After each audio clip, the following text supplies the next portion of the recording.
Are you, as the fan, paying these buyouts for all these coaches getting fired? On the surface level, it definitely doesn't look like it, but it got me thinking this morning about that. So, as of this morning, I think there was 8 coaches that have been fired in season, and as far as I can tell, that's a record for the amount of coaches that have been fired in season. From what I saw, 2022 was the previous record was 7, and so far at 8. And who knows, maybe as recording this, we've had at least 2 or 3 more with how fast these are coming.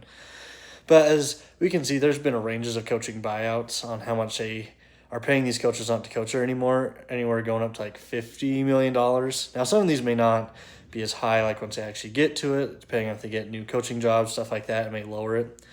But it got me really thinking about these coaching buyouts and who's really paying for these. So on the surface level, it makes it seem like the donors are paying for these because that's what they're saying. But if you sit down and think about it, imagine if those donors weren't paying that extra, like, say, 10, 20, $30 million towards these coaches who aren't coaching anymore, and they were able to just invest that straight into the program for stuff like stadium renovations, NIL, other stuff that are needed, like with like nutrition and stuff like that.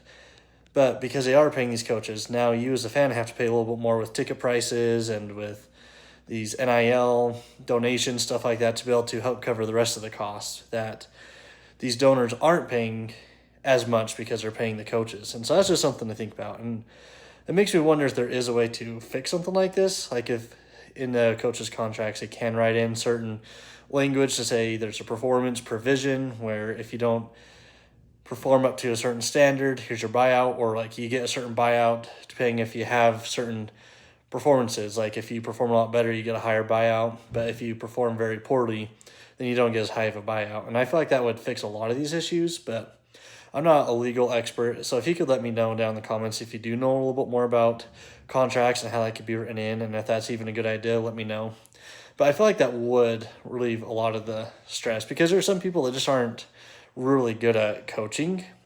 And so, like, they're not very good at coaching, they get this opportunity, then they get this big buyout, and we're all on the hook for having to pay all this extra money to the university to be able to just enjoy to see our teams to play.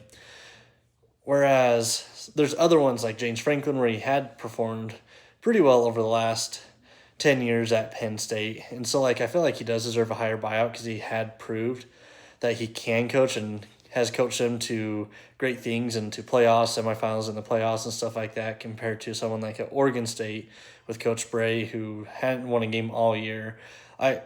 I feel like there should be different standards on buyouts for stuff like that. So let me know your thoughts down in the comments below and what your thoughts with all these coaching changes are and how these buyouts should be handled.